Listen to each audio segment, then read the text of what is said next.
Story RH, le podcast RH qui ne vous raconte pas d'histoire. Bienvenue à toutes, bienvenue à tous. History is made of stories. Dans cet épisode, nous allons nous interroger sur le sentiment de juste récompense et nous demander s'il s'agit d'une affaire de seuil, et si oui, lequel. C'est pas compliqué, tu sais. Une politique de rémunération, c'est la combinaison de deux facteurs.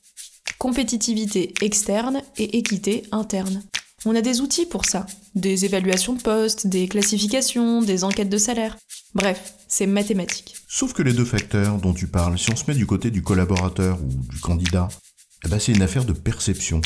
Or, la perception, c'est par nature personnel et relatif. Mais relatif à quoi ? Et si le sentiment de juste récompense était une affaire de seuil ? C'est quoi l'histoire ?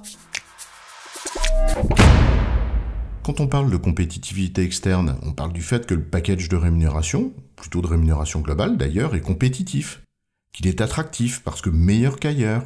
Cela peut se mesurer de manière plutôt objective. L'équité interne, c'est la même chose. Cette objectivité provient le plus souvent d'une classification, le grading comme disent les anglo-saxons, qui repose lui-même sur une méthode d'évaluation comme la méthode Hay par exemple. Mais dans les deux cas, au-delà de ces méthodes que tu penses objectives et qui peuvent t'aider à argumenter, en face, la personne concernée, candidat, titulaire en poste, etc., c'est bien elle qui estime si c'est compétitif ou si c'est équitable. Et c'est bien là tout le problème. En fait, c'est une affaire de perception. La question sous-jacente, par conséquent, c'est bien celle de savoir ce sur quoi tu fondes cette perception, ce sentiment d'équité. On l'a régulièrement dit, l'engagement suppose de réunir 3 paramètres. Adhérer au projet auquel on te demande de contribuer, disposer de moyens d'apporter ta contribution, ta pierre à l'édifice, et finalement que tu en tires une reconnaissance financière et morale que tu estimes juste au regard des efforts que cette contribution t'a demandé. Le sentiment.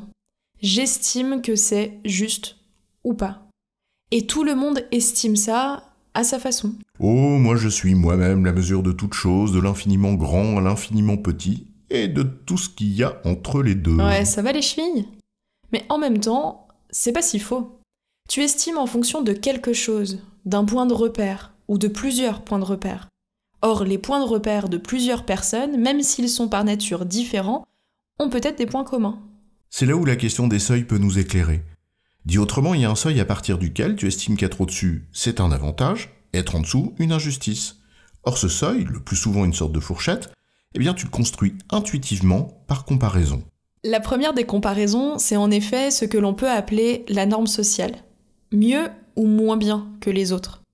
Mais lesquels autres ? Tes collègues du même étage parce qu'ils ne sont pas loin et que tu papotes à la machine à café avec eux, et que les avis sur le caractère plus ou moins juste de la dernière prime fusent à chaque gorgée de café ? Ou les personnes qui exercent le même job que toi, dans la même entreprise, dans le même secteur d'activité, ici, ailleurs ? Bref, tu estimes à l'aune de la norme à laquelle tu te compares. Et la norme est tout sauf normale, puisqu'elle est aussi variable. La norme de quoi ? De qui ? La question est d'autant plus complexe qu'elle se pose aussi sur d'autres sujets intimement liés à cette question de l'équilibre contribution-rétribution. Les efforts que tu estimes normaux à fournir, par exemple, ils sont aussi liés à l'appréciation d'une norme sociale, qu'elle soit avérée ou véhiculée par des images d'Épinal. Dans ma cuisine, autant te dire qu'on n'est pas des tirs au flanc. Les flancs, on les prête au fouet, qu'on manie pour battre les œufs, pour faire des flancs. Alors on ne va pas en faire tout un flanc, si tu bosses beaucoup.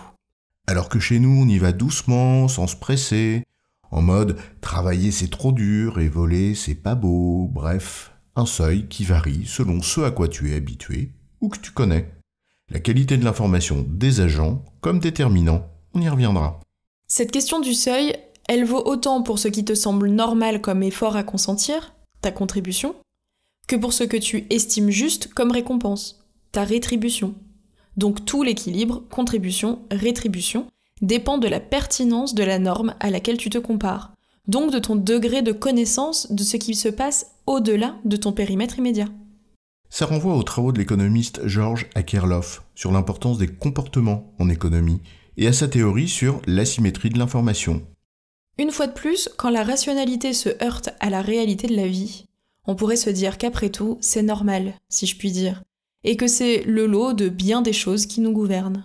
Se dire qu'en effet, ce que nous prenons pour argent comptant n'est pas toujours ce qui compte le plus. Ou dit autrement que le facteur humain, avec tous ses filtres et ses biais, explique parfois bien plus qu'un modèle d'apparence rationnelle.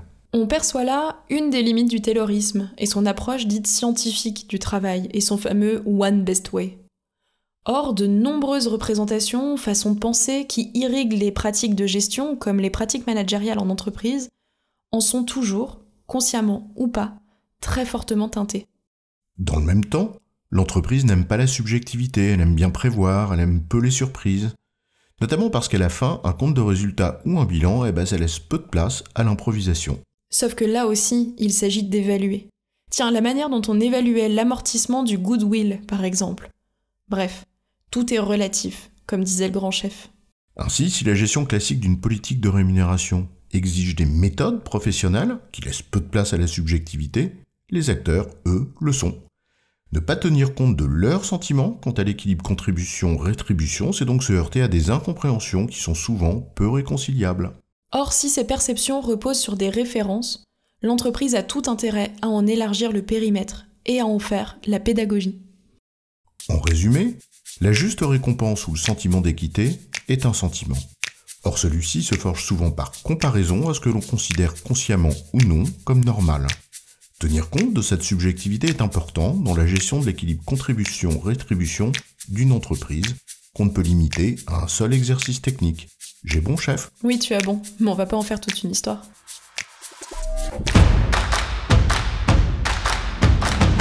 Story RH, le podcast RH qui ne vous raconte pas d'histoire.